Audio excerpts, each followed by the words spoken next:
Hello, എല്ലാവർക്കും പുതിയൊരു വീഡിയോയിലേക്ക് സ്വാഗതം. എല്ലാവരും സുഖമായിട്ടിരിക്കുന്നു എന്ന് വിചാരിക്കുന്നു. ഇനി നമ്മൾ ബ്രേക്ക്ഫാസ്റ്റിന് പറ്റിയ ഒരു അടിപൊളി കറിയാണ് തയ്യാറാക്കുന്നത്.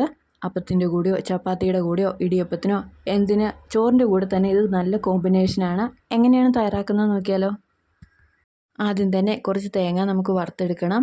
അതിനായിട്ട് ഒരു മുറി തേങ്ങ ഫുള്ളായിട്ട് ചിരണ്ടിയത് നമ്മൾ ആദ്യം തന്നെ ചൂടായ ചീനച്ചട്ടിയിലേക്ക് ഇട്ട് കൊടുക്കുന്നുണ്ട്. അതിൻ്റെ കൂടെ തന്നെ ഒരു 3 ഉള്ളി ചെറുതാക്കി അരിഞ്ഞതും കൂടി നമ്മൾ ചേർത്ത് കൊടുത്തിട്ടുണ്ട്.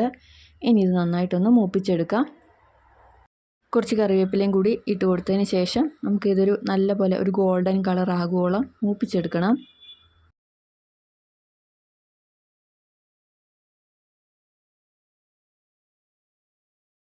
തേങ്ങ ചെറുതായിട്ട് മൂത്ത് വരുന്ന സമയത്ത് തന്നെ കുറച്ച് പെരിഞ്ചീരകം കൂടി ചേർത്ത് കൊടുക്കണം.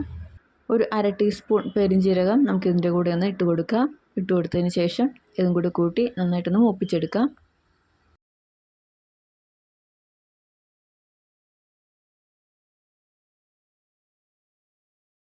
ഇത് നമ്മുടെ തേങ്ങ ഇങ്ങനെ പാകത്തിന് തന്നെ മൂത്ത് കിട്ടിയിട്ടുണ്ട്. ഈ ഒരു പരുവം വരെ മതി.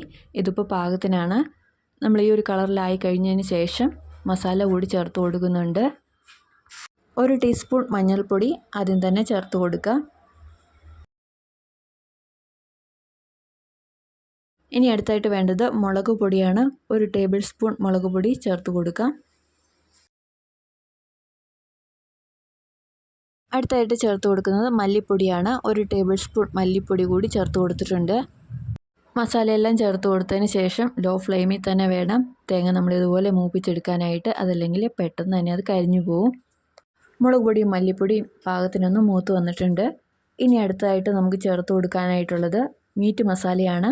മുളക് പൊടിയും മല്ലിപ്പൊടിയും നന്നായിട്ടൊന്ന് മൂത്ത് വന്നതിന് ശേഷമാണ് മീറ്റ് മസാല ചേർത്ത് കൊടുക്കുന്നത്. 1 ടേബിൾ സ്പൂൺ മീറ്റ് മസാലയാണ് ചേർത്ത് കൊടുക്കുന്നത്. മീറ്റ് മസാല ചെറുതായിട്ടൊന്ന് ചൂടായാൽ തന്നെ നമുക്കിനി തീ ഓഫ് ചെയ്യാവുന്നതാണ്.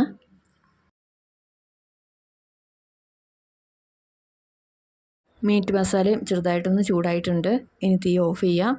തീ ഓഫ് ചെയ്തതിന് ശേഷം നിർത്താതെ ഒന്ന് മിക്സ് ചെയ്ത് കൊടുക്കാം.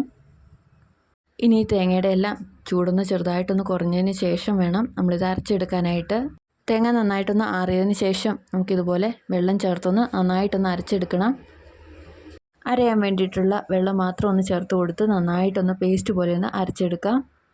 അങ്ങനെ നമ്മുടെ അരപ്പ് റെഡിയായി കിട്ടിയിട്ടുണ്ട്. ഇനി ഇതിലേക്ക് ചേർത്ത് കൊടുക്കുന്നത് വേവിച്ച ഉരുളക്കിഴങ്ങ്, അതുപോലെ ഒരു സവോള, 4 മുട്ട 4ആക്കി നമ്മൾ മുറിച്ചെടുത്തതാണ് ഇത്. ഇതും കൂടി ചേർത്താണ് നമ്മളിനി കറി വെക്കാനായിട്ട് പോകുന്നത്. അതിനായിട്ട് വീണ്ടും ചീനിച്ചട്ടി ഒന്ന് അടുപ്പത്തേക്ക് വെച്ച് കൊടുക്കാം. ചീനിച്ചട്ടി നന്നായിട്ടൊന്ന് ചൂടായി വന്നു കഴിഞ്ഞാൽ വെളിച്ചെണ്ണയാണ് ഒഴിച്ചു കൊടുക്കുന്നത്.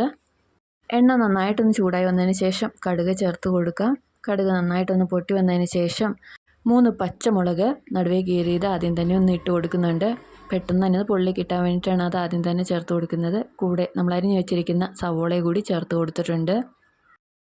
കുറച്ച് കറിവേപ്പിലയും കൂടി ചേർത്ത് കൊടുത്തതിന് ശേഷം നമ്മുടെ സവോള പെട്ടെന്ന് തന്നെ വഴണ്ട് കിട്ടാൻ വേണ്ടിയിട്ട് കുറച്ച് ഉപ്പും കൂടി ചേർത്ത് നമുക്ക് നന്നായിട്ടൊന്ന് വഴറ്റിയെടുക്കാം.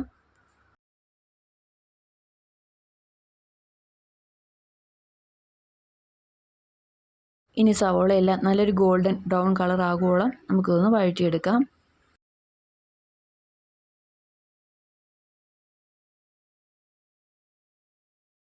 സവോള പാകത്തിന് തന്നെ വഴണ്ട് കിട്ടിയിട്ടുണ്ട്. ഈ ഒരു പാകം വരെ മതി. ഈ ഒരു പരുവായി കഴിഞ്ഞാൽ നമ്മൾ അരച്ച് വെച്ചിരിക്കുന്ന അരപ്പ് നമുക്ക് ചേർത്ത് കൊടുക്കാം.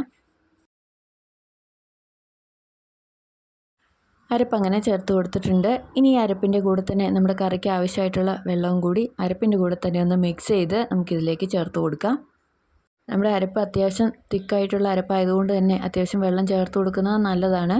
കാരണം തിളയ്ക്കുന്നതനുസരിച്ച് തന്നെ ചാറ് നന്നായിട്ട് കുറുകി വരും. അതിനനുസരിച്ചുള്ള വെള്ളം ആദ്യമായി തന്നെ ഒന്ന് ഒഴിച്ചു കൊടുക്കാം. ഇനി നമ്മുടെ ഗ്രേവി നന്നായിട്ടൊന്ന് തിളച്ച് വരണം. നന്നായിട്ടൊന്ന് തിളച്ച് വന്നതിന് ശേഷം അതിലേക്ക് നമ്മൾ വേവിച്ച് ഞുറുക്കി വെച്ചിരിക്കുന്ന ഉരുളക്കിഴങ്ങാണ് ചേർത്ത് കൊടുക്കുന്നത്. കറി നന്നായിട്ട് തന്നെ തിളച്ച് വന്നിട്ടുണ്ട്. ഇനി ഉരുളക്കിഴങ്ങ് ചേർത്ത് കൊടുക്കാം.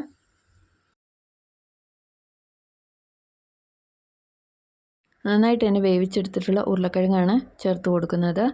ഇനി നന്നായിട്ടൊന്ന് മിക്സ് ചെയ്ത് കൊടുക്കാം.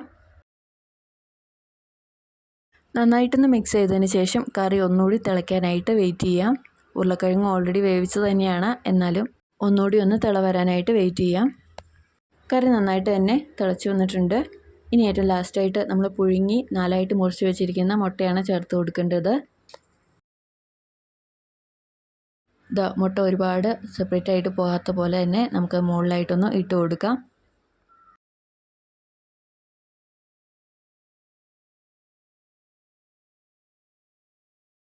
മുട്ട ചേർത്ത് കൊടുത്തതിന് ശേഷം തവി വെച്ചൊന്നും ഇളക്കാൻ പാടില്ല. ഇളക്കി കൊടുത്താൽ മുട്ടയെല്ലാം സെപ്പറേറ്റ് ആയിട്ട് പോകും. അതുകൊണ്ട് തന്നെ ഇളക്കി കൊടുക്കാതിരിക്കാനായിട്ട് പ്രത്യേകം ശ്രദ്ധിക്കണം. മുട്ടയെല്ലാം ചേർത്ത് കൊടുത്തിട്ടുണ്ട്. കറി നന്നായിട്ട് തന്നെ തിളയ്ക്കുന്നുണ്ട്. ഇനി നമുക്ക് തീ ഓഫ് ചെയ്യാവുന്നതാണ്. നമ്മുടെ മുട്ട വറുത്തരച്ചത് അങ്ങനെ റെഡി ആയിട്ടുണ്ട്. ഇതെന്തായാലും ഒന്ന് ട്രൈ ചെയ്ത് നോക്കണം. അപാര ടേസ്റ്റാണ്. ഇതിൻ്റെ മണവും ടേസ്റ്റും ഒന്നും പറഞ്ഞറിയിക്കാൻ പറ്റത്തില്ല. ഒരിക്കലെങ്കിലും ഒന്ന് ട്രൈ ചെയ്ത് നോക്കുക. വീഡിയോ ഇഷ്ടപ്പെടുവാണെങ്കിൽ ഒരു ലൈക്ക് തരാനും സബ്സ്ക്രൈബ് ചെയ്യാനും ഷെയർ ചെയ്യാനും കൂടി മറക്കരുത്. പുതിയൊരു വീഡിയോ ആയിട്ട് വീണ്ടും കാണാം. അതുവരേക്കും ബൈ.